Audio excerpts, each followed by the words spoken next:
Welcome to The Shed Wireless, a podcast for shedders, hosted by John Paul Young and produced by the Australian Men's Shed Association. Yeah, there's something for you at the Men's Shed. Welcome back to the Shed Wireless Podcast Season 9, made in Australia and distributed all over the world. Well, today we've got a special episode for you, a rewind of some of our favourite and most popular segments. Here's what we'll be talking about in this episode as we go back to the future. On the tools, Marty and I talk to Mal Conomy. He's a serious metal lathe guru whose retirement hobby, fashioning Hercus lathe spare parts, has resulted in some unexpected benefits. In Ask the Doc, Stuart Torrence finds out why your balance is so important and how to improve it. My old friend Butch shares his tips on the best all-round kit for fishing in On the Road.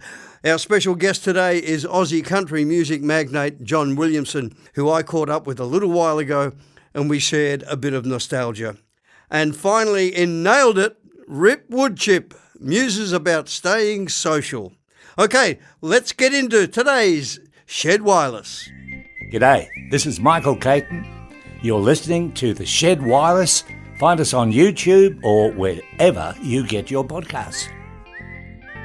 Well, we're about to listen to Butch with some fishing tips. I'll give you a bit of background. We were friends for 50 years. Him and his family were from the Ukraine. They came to Australia after World War II and they settled in Maitland. Now, they didn't have a lot of luck. They settled in Maitland just as the Maitland floods hit. So they got out of there and they moved down to Sydney and opened up a little shop in the back streets of Paddington. Now, just as a matter of interest, Butch's father was actually an Olympian. He played ice hockey. His mother was also an absolute whiz on the crosswords. Butch and I met probably around 1975. I went fishing with Butch so often. I caught my first jewfish with him, caught my first marlin with him, and we just stuck together all these years. We shared a boat together. Now, just over 2 years ago, Butch was up in Cape York, and as is his way, he decided to go fishing. He went fishing 3 days in a row, caught nothing, and he went back for a fourth day in one of those little Polaris things, and he went right into the deep, deep forest of North Australia, at a place called Olive River. Unfortunately, when he went on the fourth day, he didn't come back. Now, nobody really knows what happened to him. All manner of things could have happened. He was diabetic, so he could have just fainted. He could have got lost. He could have been bitten by a snake. He could have been attacked by wild pigs. He could have even been taken by a crocodile. We just don't know. Myself and everybody that knew him miss him greatly. He was a great loss to us. And here he is with some tips on how to go fishing and what to put in your kit. On the road, on the Shed Wireless. It's time to talk fishing once again, and Butch is here. And in light of the fact that things are being a little bit more relaxed out there in fishing land, you got some tips for us, Butch? Oh, I do. I was thinking that we might concentrate on an outfit that would do you all around Australia. You can go anywhere with this one particular outfit and catch a whole variety of fish. Right. And they're easy to get hold of. So basically, when you talk about an outfit, at the moment we're talking a rod, line and a reel to accommodate all that. And then we might talk about a few lures to go with that, which would catch a whole variety of fish as you go around Australia. The length of the rod. Should Absolutely. It be a really long one, or should it be a medium-sized one if you're just going to be travelling around? And I do know the long rods are a bit of a problem when you're in a boat. Yeah, well, I'm concentrating on this little chat with an outfit that's not suitable for beach fishing or rock fishing. So discount any long rod. So I'm looking at a basic outfit of about 7 foot. 2-piece is the way to go now because it's easy to get in and out of your car. Yep. And the 2-piece rods these days are as good as any of the old 1-piece rods. There was a stigma attached to 2-piece rods 10, 15, 20 years ago because they just didn't feel right. But now everything's made out of graphite and the connections are fantastic. And that 2-piece rod is just as good as a 1-piece rod, so I highly recommend that. You're looking at about a 7 foot in the traditional length. Okay. That's good for casting.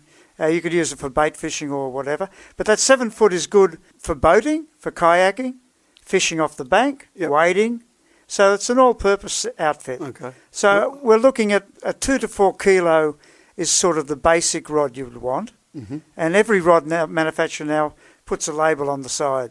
So it says 1 to 3 kilo, 2 to 4 kilo, 6 to 8 kilo. Mm-hmm. And that's just sort of basically amounts to what the line capacity you put on it without breaking it. Right. So a 2 to 4 kilo rod, and you're looking at a 2,500 reel, and we're talking spinning reel.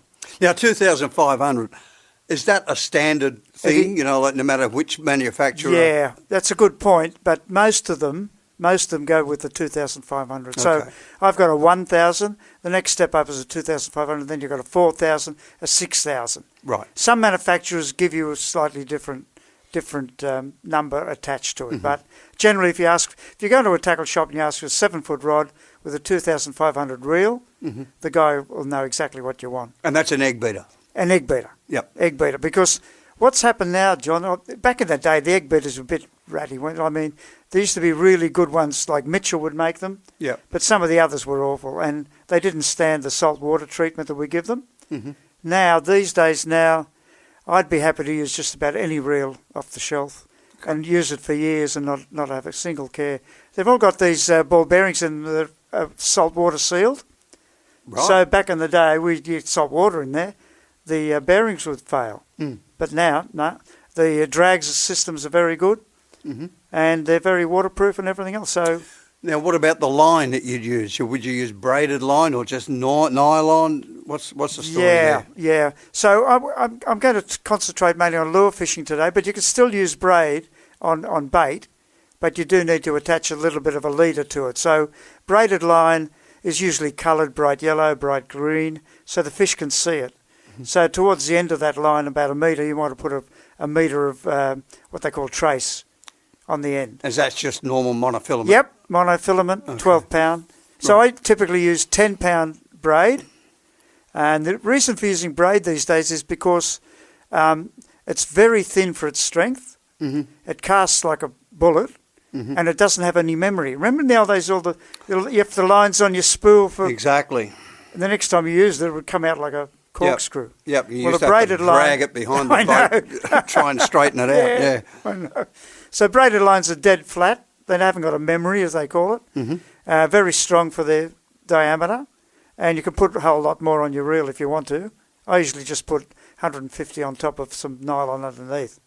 So that's basically the outfit. That'll get you anywhere, catching things from flathead to tailor to salmon, kingfish, bream, whiting, whatever's in the area. That's the beauty of travelling around Australia. You come across different species everywhere you go. Now, what about on the end of that line? What are we putting on? Yes, lures. I'm a lure fisherman now. You could use that setup for bait, don't get me wrong, but if you were to just go around, the beauty of having lures is you don't have to stop at the local bait shop, and throw away half the bait because you haven't caught anything. Yeah. So we're looking at a couple of basic lures. The first one I would recommend is what they call a soft plastic, about 3 or 4 inches long. They come in 2 versions, one pre-rigged. So pre-rigged means that the hook and the jig head are already buried in the soft plastic. Right. You open up the packet, put it on your line and start fishing. Not as versatile as buying your own soft plastic tails, which come in packets, and then matching those to the appropriate jig head hook that you thread on like a worm.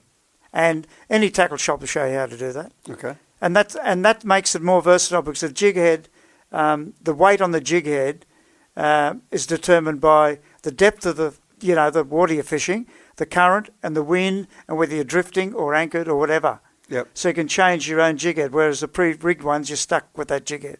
The other lure that's really going really well now is a thing called the blade, which is a metal lure that sinks to the bottom, and as you retrieve it, it goes brrrr. Oh, right. And then you drop it to the bottom. And then is that what they call a chatter? No, that's not that's a chatter. That's a different one. That's your bass lure. Yeah. Oh, that's a bass lure. Yeah, I've just been bass fishing, caught nothing, and but I did hear a lot of chatter about chatters. Chatterbaits. No, this is just a little metal lure that you wouldn't think a fish would pick it up off the bottom. It plummets to the bottom, and the technique is you lift your rod tip up slowly and you feel it vibrating, and then you feel it, brrr, and then you drop it down again, take up the slack. Like a mini jig. Yeah, but it's on the bottom and it on vibrates. The bottom. Okay. It vibrates. It's fantastic. You just feel it through. That's the other advantage of having the braided line is you can feel every little vibration. Right. And they're a killer on all bottom fish. So you're looking at flounder, flathead, whiting, bream, jewfish. I've caught quite a few jewies on those. Right. And why a fish would pick up this thing that's plummeted to the bottom, you've given it a bit of a lift and dropped it to the bottom, they'll often pick it up off the bottom and swim off with it. And it's a bit of metal. Yeah, it's all about, like you say, the vibration. You know, it mimics the vibration of a. That attracts them. Yeah. And then when it hits the bottom, they go and pick it up. You wouldn't credit a whiting picking up a lump of metal, would you, Johnny? No. But then again. And the only other lures you could probably think about is what we call chromies. They're just like a chrome slice.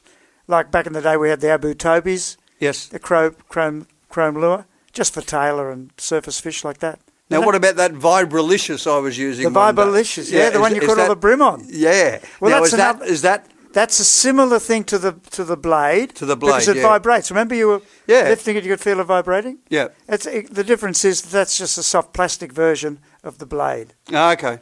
And I found I've caught more species on the blade than I have with the Vibralicious. Mm-hmm. So you just open. The Vibralicious works fantastic on flathead and you found brim and anything really, but they're more expensive actually. The soft plastic one. They get the tails bitten off by things like tailor, whereas the metal ones they're indestructible. Right.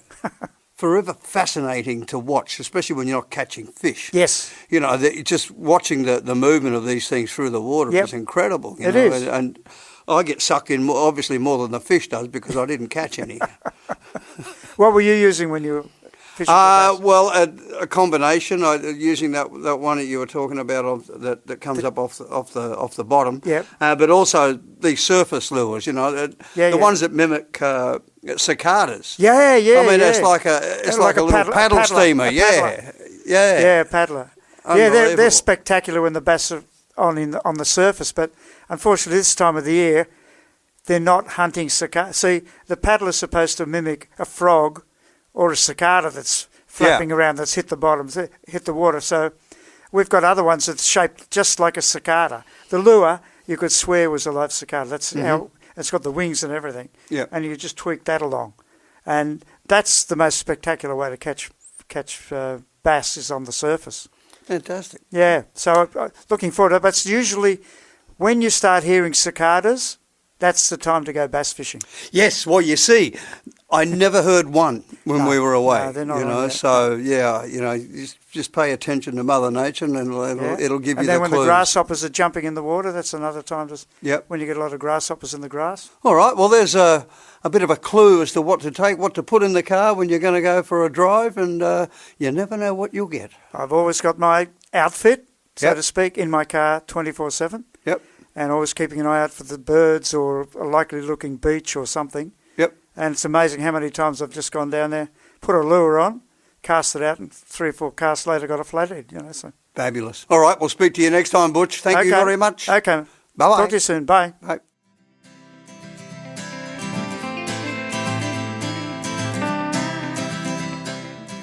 As my next guest points out, I have a bit of history with metal, but I'm the first one to admit I wasn't very good at it. Lucky I had something else up my sleeve.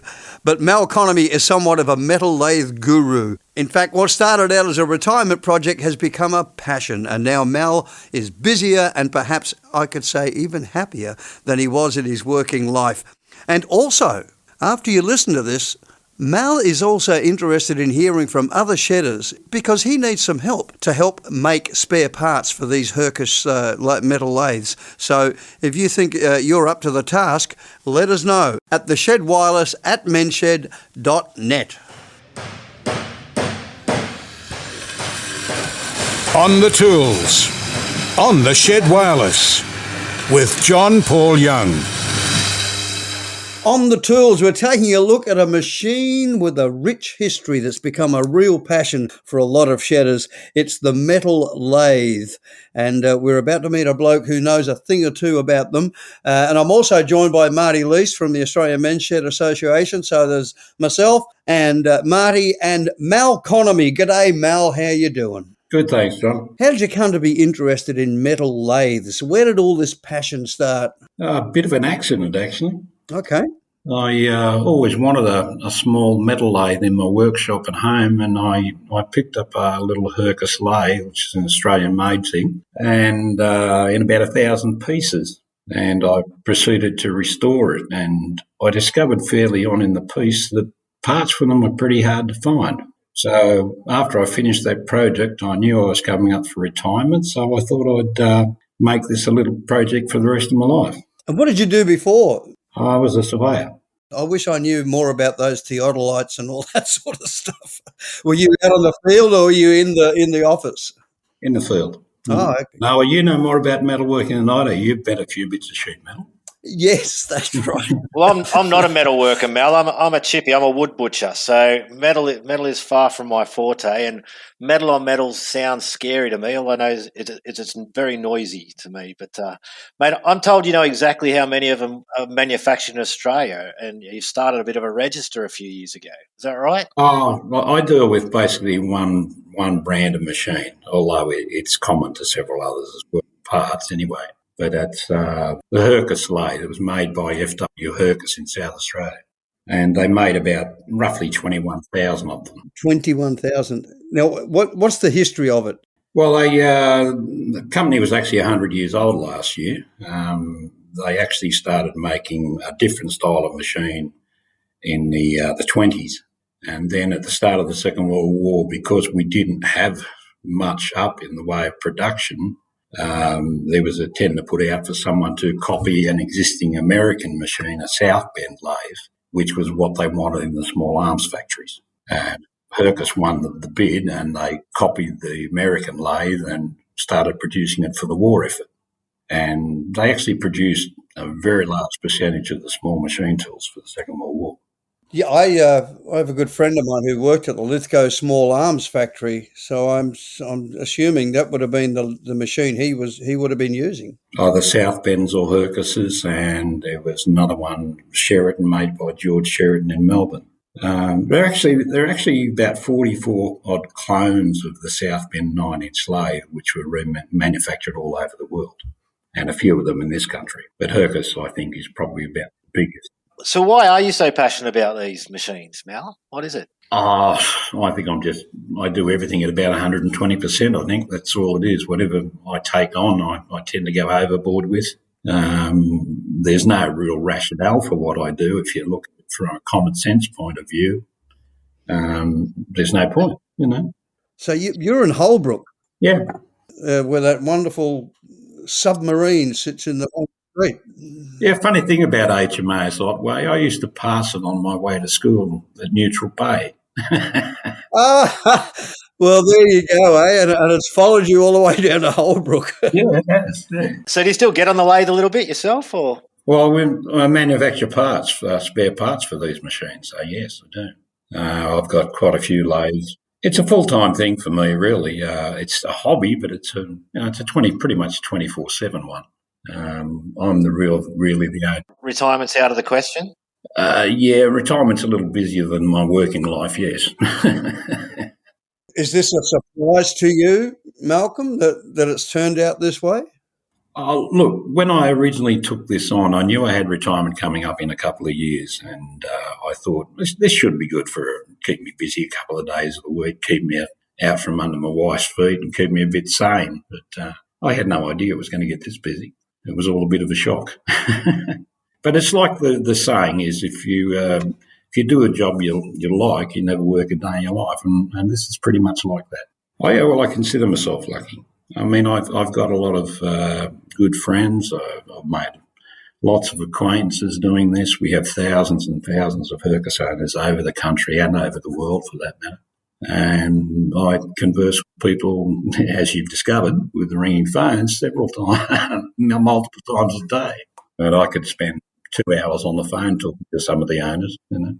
And you said you supply to a lot of you deal with a lot of men's sheds, do you? Well, I do deal with a reasonable amount. There are some Hercus lathes in men's sheds here, there, and everywhere. Not all of them are just running woodwork. Some of them are running metalwork. Your surname, Malcolm, is there a story behind that? My family was Greek originally. The original name was Economopoulos, so a bit of a mouthful. Oh, okay. It was not fashionable to be Greek back when my grandfather came here, so he truncated the name. Right. Well, it did remind me of Con the Fruiterer with his van. He got my name on him. Well, it's funny you should mention that, because guess what my grandfather did for a living? What did he do? He owned several fruit markets. There you go. And you can probably guess what my brother and I's nickname was at school. Con. Con the Fruiterers. Con the con man, more likely, but yeah. Could have been worse. Could have been Cole the Carpenter. There's a few of them around. And the other good one about the lovely Greek one, I came, I saw, I concreted. Yes, it's like the house, the concrete columns, and Mal, I've also been told here that you're in a band, or you used to be in a band, a lead singer or a bass player. Are those sources correct? Because I know another bloke that was in a band. It didn't work out so well for him. But I remember you. I go back to your time, mate, so I remember you. We did the Battle of the Bands too, mate. So what was your band like? What did you do? Pretty awful. Hence the metal lathe business, eh? Yes, absolutely. No, look, I mean, to fill you in on me in particular, I was always been an extreme depressive person. I had a lot of problems in that area. Mm-hmm. And since I started doing this, 14 years, I have not had an instance of depression. Wow. No, yeah, that's incredible. Did you think that was going to happen when you started doing this, or was it a byproduct? Or look, I always knew I had to be busy to negate it to some degree, but never, ever did it wipe it out completely.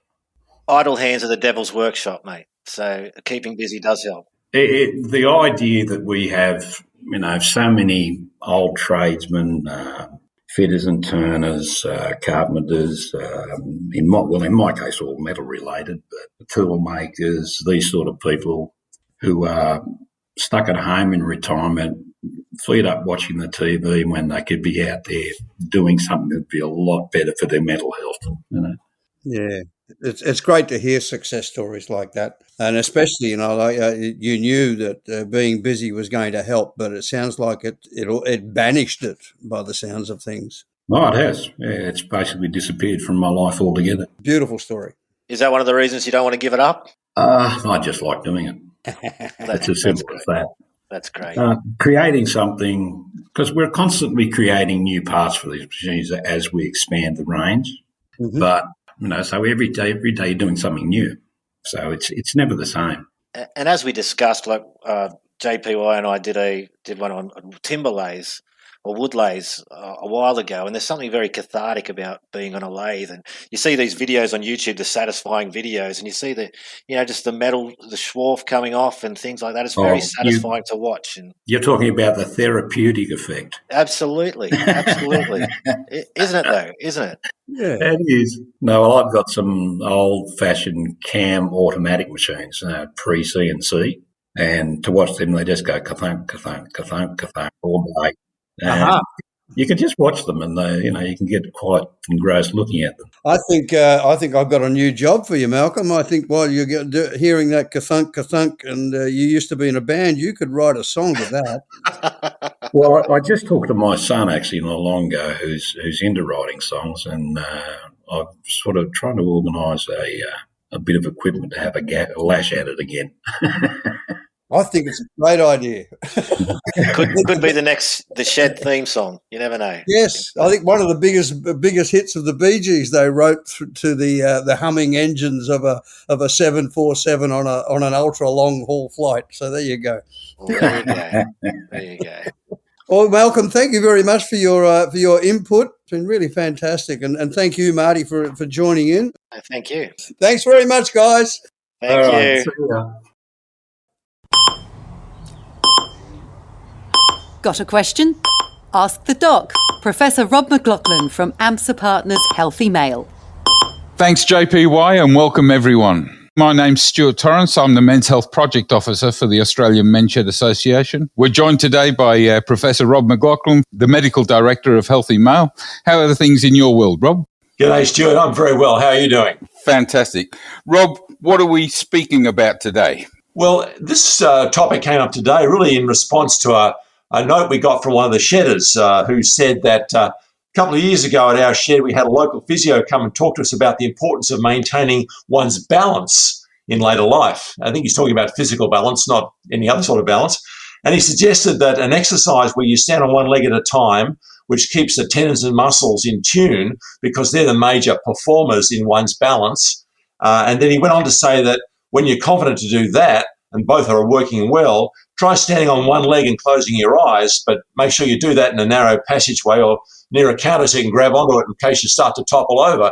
But it did raise the whole issue about, being strong and active and mobile and confident on your pins as you get older. And what can we do about that? How can we maintain that important independence of living?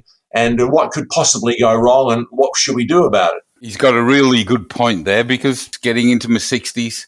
And do you know what I've found? Putting on the jocks and the trousers in the morning, I used to be able to do that standing up. Yes. Now I've got to sit down. What's that all about?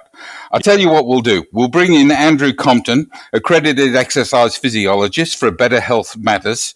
He's been working with a men's shed up in Cairns, Mananda Shed, I think it was. Andrew, you can clarify that for me. But accredited exercise physiologist sounds a bit more involved than a gym teacher, and I think he might be able to help us with some of our questions and thoughts here this morning. Good morning, Andrew. How are you?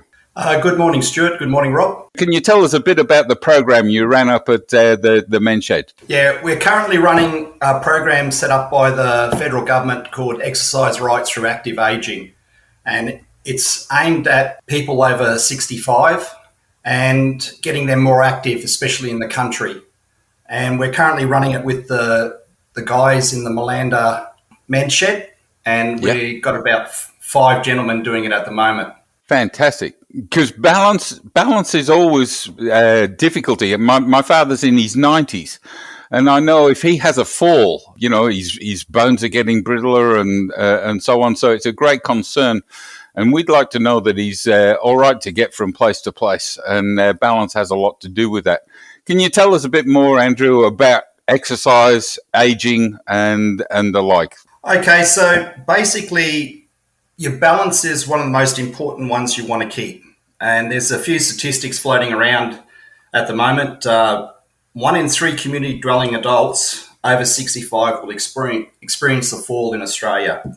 And almost half of them will experience some form of injury. 2 in 3 are aged over 90, and 25% of all falls will result in injuries, and 3% of all falls will result in hospitalisation. And most falls are avoidable, particularly if we look at our surroundings. So there are 3 factors that affect falls: our proprioception, our vestibular system, our eyesight. We use our eyesight particularly to evaluate our environment and make strategies of where we're going to move. And if our vestibular system is playing up, which is our middle ear, it's attuned to our movement. And when we age, our movement is reduced in our middle ear, and therefore our brain takes a little time to react. Is that a bit like seasickness? It is very similar to seasickness. People who get seasick, Rob, are usually actually attuned to movement and have a more sensitive middle ear. So by proper planning, we can avoid most things. So the other area is that we can avoid, one of the things as we age is we lose muscle mass, and it doesn't have to be so. So through exercise, we increase our muscle mass and strength. We also lose the ability to produce power. So if we have low muscle power, it's linked to functional movements at home, being able to get on and off a toilet, in and out of a shower bath, climbing up and down stairs, as you mentioned before. One of the major things of falling that's just come out in a study is dual tasking. So that's where we're doing something else when we're walking, and so we don't observe our environment, and we trip over things. Oh, okay. We're just not paying attention. Is that what you're saying? Basically, but so we could be looking at a letter from the mailbox and not paying attention to our environment. We could be carrying groceries. Using the mobile phone while you're walking along the road, you see all the time. I mean, that's a recipe for disaster, surely. Andrew, exercise or muscle strength, what sort of exercise are you talking about, like walking, or you're talking about weight bearing or weight training, or, they've got obviously there are different sorts of exercise. What's the one that's really important for balance? For the muscle strength, it's strengthening our leg muscles, calf, and our glutes, which is our bottom muscles. So they're all very important in maintaining a nice stable base. It even comes down to having a tactile feedback from our toes. So there's lots of little simple exercises we can do at home that can help improve the feedback that our brain gets and make ourselves a little bit safer in our environments. Andrew, can I do a little bit of myth busting just here? I've been told that walking around barefoot is good for your balance because you receive information up through your feet in regards to the surface that you're walking on, and that tells your brain to do certain things. Is that right, or is that just a wife's tale? No, that's to my knowledge, that's actually correct, and it's that tactile feedback. A lot of my clients that I see, particularly people over 80, they lose that ability to be able to move through the ankles, the flexibility through the ankles, being able to crunch your toes. And therefore, if our balance or our postural position moves forward and our center of gravity moves forward, then we're in a position to fall. And if we don't have that ability to feel that through our toes and our feet and then counteract that, then a fall is a lot more likely. So keeping our joints and our muscles supple, is that something that we should be keeping an eye on? Should we be going to, get a massage occasionally, going and seeing a physiotherapist or a chiropractor? Are those things important to balance? Yes, probably not as much as the strength and the range of motion through our joints. If we can keep that range of motion and keep the strength and power in our leg muscles, then we stand a far better chance of staying upright and out of hospital. Isn't that what we all want?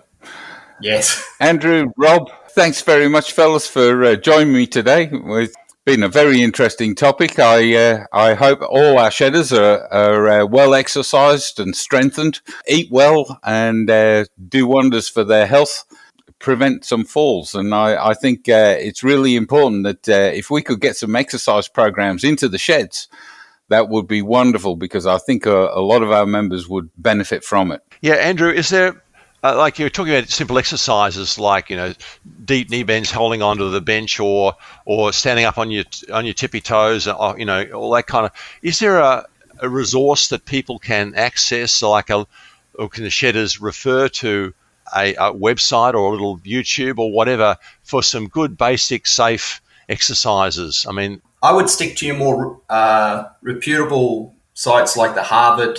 There's a Harvard Health Publishing Medical School. They have some exercises on balance, and it's just very, very basic.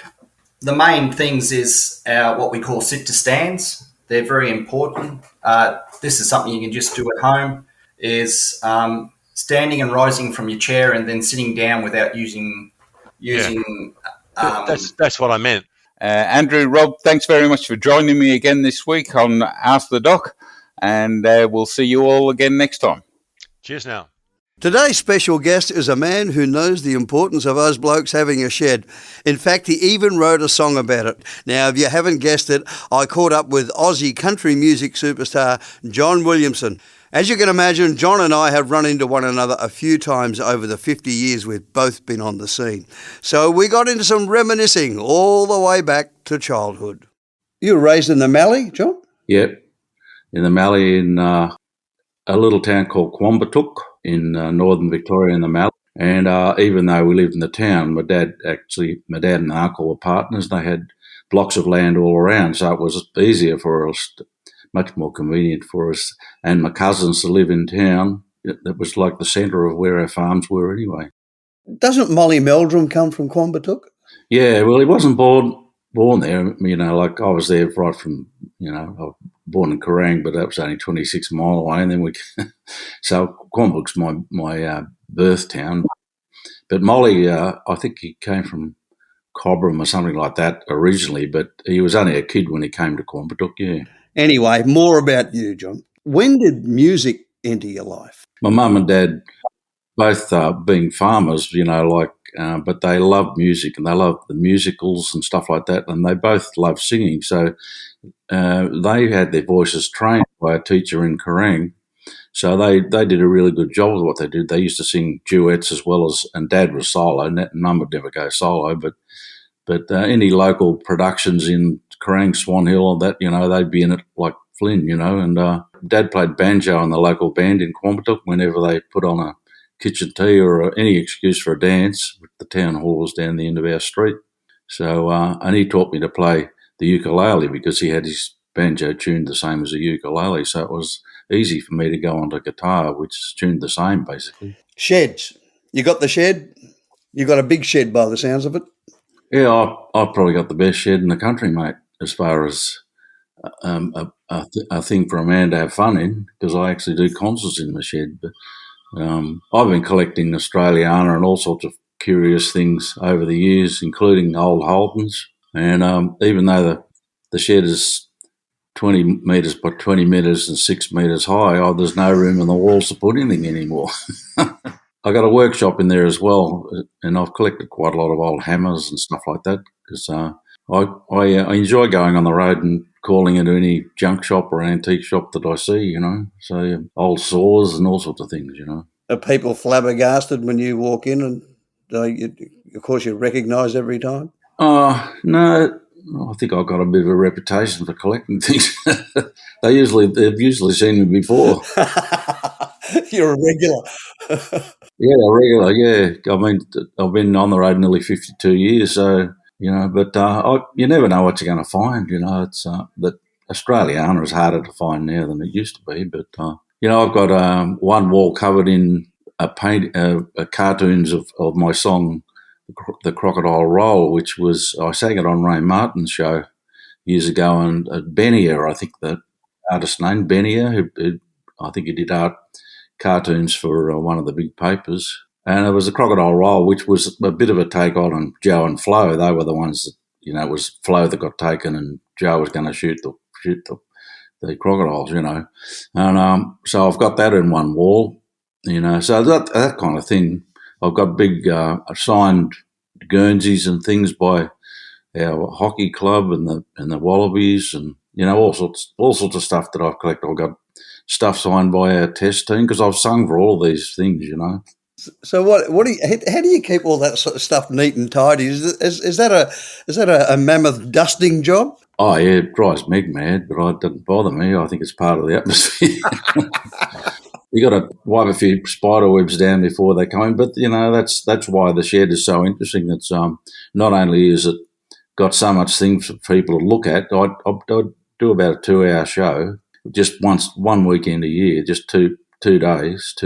In the daytime, we give them a 2-hour show, and I've built a little stage in the corner, and there's a little green room at the back and all that, and they have a ball. And you open the roller door, and you're looking over the Numbaa Valley. It's one of an absolutely beautiful view. So it's got so much going for it. It all started when I sat on a log and did a video singing some songs on a log with that same view, and I said, I've got to put a shed here.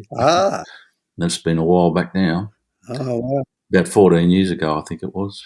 Oh, well, I really hope to come up there one day and have a look at it. It sounds fascinating. What's your favourite Holden?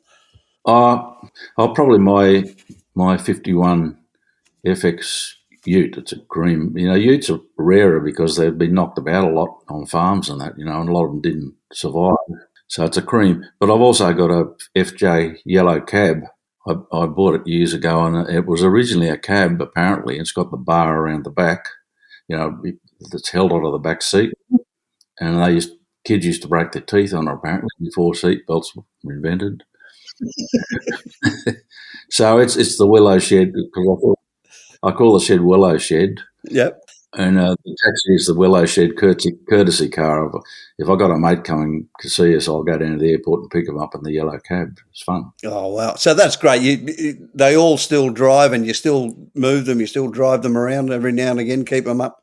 Yeah, they're all running. I've got a FJ Ute green one as well, which I haven't done anything with. It's kind of original. And of course, I've got the bash car, the WB Holden Ute that's there, and a tractor. It's big enough to hold all those vehicles out of the weather. All right. Now, speaking about a shed, all Australian boys need a shed. Yeah, mate, I think so. I actually was, the original lyrics came from a mate named Tony Dennett, and it was all over the place, the lyrics, but we tidied it up, and I added a bit about a place to get away from the wife. But yeah, he came up with that idea. As soon as he said all Australian boys need a shed, I knew there was a song there straight away, as you can imagine. Songs often come that way. It's an idea, a hard thing to come up with, not so much the lyrics. Yeah. Just a good idea, and that was a beauty. He still thinks my career would be stuffed if we hadn't put that one together. Now, I think the first time we crossed paths would have been with the Slim Dusty celebration, the big EMI celebration when I was asked to sing "Pub with No Beer," and I did a short of a quid. No. The one about the tin, the good tobacco when I smoke. Yeah, it was the one about a tobacco tin. That's right. You must have good tobacco. Yeah. I was absolutely amazed to be asked to sing that song, and when I came off the stage, you said to me, "Well, you'll never make a country singer." Did I say that? Oh, geez, I've been a prick at times. That's all right. I was a prick back to you. I said, "Wow, well, thank God for that." I'm sure you didn't want to be a country singer anyway. Oh dear. We will speak a little bit about the bash. That evening we had in Cohen, up near Cape York, on our way back from Cape York, was one of the funniest nights of my life. At the Exchange Hotel. That's right, and they put an S on the front and says Exchange. Yeah, and the publican came out as cross-dressed right in the middle of my song Cootamundra Wattle, which was the only serious song I did that night, and I was a bit pissed off with him actually. You were very pissed off with him because he, if I remember rightly, he asked you to do a song down by the campfire later on at night, and then he, without any warning, announced to all and sundry that you and me were going to do a concert right there and then.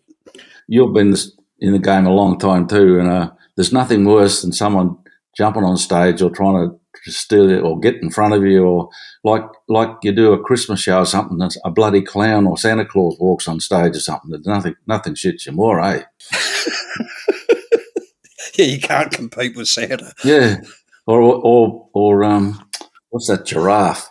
Happened something or other. He walked out in the middle of True Blue. I wasn't real pleased with him either. You are a bit mechanically minded. I mean, I've seen you under that WB Holden a few times. I've got you bluffed, obviously, because I can't stand mechanics. I'm an ex-farmer, and that's one thing I didn't like. You're always under bloody machinery, knocking your head on the underneath and doing up bolts in awkward positions. And if I can find somebody else to get under the car, I will, you know. And thankfully, there's some magic mobile workshops on the bash. So yeah, it's funny when I first went in the bash, everyone wanted to help me. You know, I thought, "Oh, you beauty, I'll stand back and have a beer," you know. And, but once they got to know me, no one wanted to help anymore except for the mobile workshop. Well, I look forward to catching up with you again. It's been a delight, John. Thank you very much for spending some time with us on the Shed Wireless. It's my pleasure, JPY. It's you're a man of many colours. Thanks again, John. Nailed it. Nailed it. Nailed it with Rick Woodchip. G'day, Shadows, Rip Woodchip here. How you all going today? I've just come back from my morning walk. Mind you, it wasn't much of a walk this morning. I tend to work my jawbones more than my leg bones. Yeah, I tend to stop and chat to every Tom, Dick and Harry I come across. Sometimes I barely make it to the end of the street before it's time to turn around again. No wonder the dog's getting so fat. Yeah, I'm a social creature, all right. But aren't we all? I was watching that show on TV last night where they chuck a bunch of people in the bush to fend for themselves and see how long they can last. Now, you'd think the thing that would force you out quick smart would be the freezing bloody cold or the starvation or the wild animals. But you know what most of them couldn't handle? Was the isolation. Being alone. One poor bugger only lasted one night before he was screaming to get out of there. Barely enough time to pitch a bloody tent. Is your own company that bad, mate? But you also got to be able to enjoy your own company too. They say all of humanity's problems stem from a man's inability to sit quietly alone in a room together with himself. Or something like that. And it's true. I tend to talk to myself a bit, but I can imagine that too much of my own chatter would send me mad. I know it send me missus a little bit loopy. Yeah, your own head can be your best mate or your worst enemy, depending on if you let the positive or the negative run the show. You can convince yourself that everything's number one, or, on the contrary, you can convince yourself your life is a shit show no matter how good you got it. And unfortunately, our brains are geared on focusing on the latter. You know what I mean? You could ask 30 people what they think about you, and 29 of those people could say they think you're a top bloke, and just one could say you're a bit of a tosser. And all you seem to focus on is that one bogan's opinion. And for all you know, he could just be jealous of you or something. So why is it we can't stand to be alone? Well, it doesn't help that the world today is geared to keep us occupied or have someone constantly in our face or in our ear. No wonder we freak out when we're alone, especially now with all this social media BS. You seem to have 1,000 odd people in your back pocket or in your hand 24/7. Don't get me wrong, technology nowadays has its pros and cons, and it's great for keeping us better connected, but it also stops us from interacting. I mean, I like the fact that I can have a conversation with my son in another country, but I don't like the fact that when my other son and his family come for tea, half the time they've got their heads in the phones at the table and can't hold a face-to-face conversation. When I was a kid, I remember Barry, the old bloke from across the road's missus passed away, and then he was gone about a week later. I'm not sure if he died from a broken heart or whether he played a part in his own demise, but it happened. And it always made me think about how we could be that reliant on somebody that we couldn't bear to be without him. I've always tended to like my own company. After all, I'm the most intelligent bloke I know. But I've never really been in a situation of not having anyone available to me for any great amount of time. But who knows when and if the day will come when you've just got nobody anymore. For now, if I'm alone, it's by choice. But not everyone has that privilege. But it goes to show that being alone or lonely can really take a toll on a fella. That's why it's important to stay social. There's several blokes down at the shed that are purely there for the fact that it's the only social interaction they get, other than the Meals on Wheels folks and the bloke behind the counter at the local shop when they buy their paper of a morning. But that's okay, as long as you're getting your fill of friendship. Sometimes you just got to make a bit of an effort and get amongst it all, and make some social connections. And I reckon the shed is a great place to start. Anyway, fellas, I better go and take the dog for another walk again before he needs lap band surgery. Anyway, fellas, catch you later. See you next time. Bye. Well, that wraps up our Rewind episode for today. These segments may have been oldies, but they're certainly goodies. Bit like us lot, really. The Shed Wireless is produced by the Australian Men's Shed Association, made in Australia and distributed all over the world for the love of shedding. It don't matter if you work with wood or fabricating metal is the thing you understood. Whatever is your game, everyone's the same. Yeah, we can do it all at the men's shed. Short, fat, tall, skinny, hairy, bald. In the shed, it's welcome one and all. Share the skills you know, we're all having a go. There's a helping hand in the men's shed.